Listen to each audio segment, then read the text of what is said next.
Muhammad. Assalamualaikum warahmatullahi wabarakatuh. Waalaikumsalam. Apa kabar teman-teman wartawan? Semoga sehat. Syakir mengucapkan terima kasih banyak atas waktunya teman-teman wartawan. Dan Syakir juga mohon maaf mungkin beberapa belakangan hari ini ada berita tentang Syakir dan Syakir klarifikasi sekarang karena kemarin juga kita ada karantina PSBB dan Syakir juga sedang fokus di bulan Ramadan.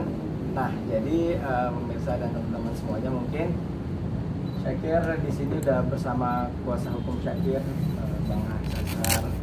Syakir serahkan semuanya persoalan hukum kepada Bang Haris Azhar. Jadi insya Allah nanti Bang Haris Azhar yang akan menjelaskan kronologis dan sisi-sisi hukumnya. Jadi Syakir serahkan kepada Bang Haris Azhar. Terima kasih. Assalamualaikum warahmatullahi wabarakatuh. Terima kasih Pak Akil. Baik teman-teman, saya lanjut aja ya sama apa yang disampaikan oleh Syakir. Sebelumnya saya diminta oleh Syakir dan juga keluarga kantor hukum saya untuk mendampingi Syakir dalam masalah yang mungkin sudah ramai beberapa hari atau beberapa minggu terakhir ini dengan saudara Sugianto ya. Nah, dan kami memang sengaja tidak muncul reaktif ketika banyak tuduhan terhadap Syakir, terhadap kesulitan karena itu semua tidak berbasis. Maka sebetulnya kami setelah kami pelajari kami mendapat beberapa hal. Kami ada dapat 5 hal besar atau 6 sebetulnya yang nanti akan saya jelaskan terkait dengan hubungan antara Syakir dengan Sugianto ya. Nah, yang pertama itu soal pelanggaran dari sisi kontrak yang dia jadikan argumentasi. Yang kedua soal ketidakadilan isi dari kontrak tersebut. Yang ketiga soal sebenarnya Syakir sudah melakukan jauh dari apa yang ditulis di kontrak atau diberitakan di media untuk Syakir belum melakukan ini dan lain-lain. Dia sudah melakukan banyak hal. Lalu juga sebenarnya Syakir dan keluarga punya keberatan sejumlah hal tentang privacy. Ada alamat rumah yang diekspos di media dan lain-lain. Saya pikir itu mengganggu privacy. Dan yang kelima soal kerugian. Sebenarnya ada banyak kerugian Syakir yang terjadi karena hubungan dengan Sugianto. Yang keenam itu kami sementara saya menyebutnya banyak kebohongan-kebohongan yang diciptakan yang ada di dalam media. Saya nggak tahu siapa yang ngomong, tetapi liputan media itu setelah dianalisa oleh keluarga memuat berita-berita yang tidak sesuai faktanya. Tenang aja, Syakir tidak akan ngelaporin ITE ya. Syakir bukan korporatif itu, tapi kita hanya ingin menyampaikan bahwa ada di berita-berita banyak fakta soal kebohongan terkait dengan Syakir dan keluarganya. Yang pertama soal pelanggaran ya.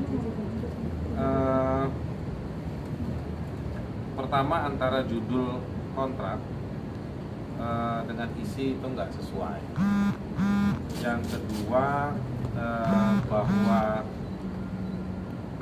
waktu membuat kontrak tersebut, terutama kontrak yang pertama ya, Syakir masih di bawah umur kawan-kawan sekalian. Jadi otomatis kontraknya itu bukan cacat lagi, otomatis batal.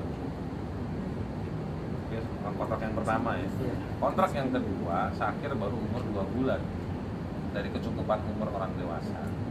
Dan ketika membuat kontraknya itu tengah malam. Ya, betul ya? Malam hari ya. Dan Syakir tidak ditemani oleh wali. Ini waktu kalau ada yang bilang bahwa tadi yang poin kebohongan tuh yang katanya keluarga menemani segala macam, nggak ada. Dari keterangan yang tadi saya bukan cuma ngomong sama Syakir, kita juga olah fakta cerita dari keluarga itu nggak ada. Dan menariknya orang kalau tanda tangan kontrak setelah ditandatangan masing-masing pihak itu dapat asli, kopi asli. Nah ini pihak keluarga baru dapat itu pada tanggal 14 Februari kemarin. Sekarang apa? 14 April. Ini sekarang tanggal 9 Mei. Jadi baru kira-kira 3 minggu yang lalu. Padahal kontraknya sudah sejak 7 Februari 2020. Nah, itu soal sejumlah pelanggaran di dalam kontrak masih banyak, tapi kita mau buka puasa ini masih banyak. Lalu poin soal ketidakadilan, dalam hukum itu ada yang dikenal namanya ketidakadilan dalam posisi dan ketidakadilan dalam situasi. Nah, Syakir dengan pihak dalam kontrak tersebut ada situasi di mana ketidakadilan dalam situasi. Harus dilihat situasinya waktu itu seperti apa.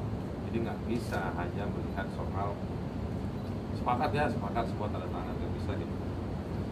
Lalu dalam perjanjian tersebut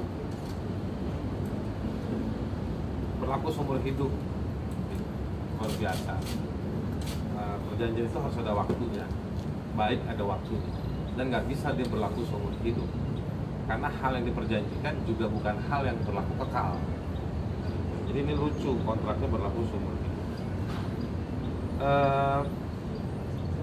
Lalu Syakir tidak boleh bikin komitmen dengan pihak ketiga manapun dalam perjanjian tersebut. Dan Syakir tidak paham hal-hal ini ketika menandatangani perjanjian.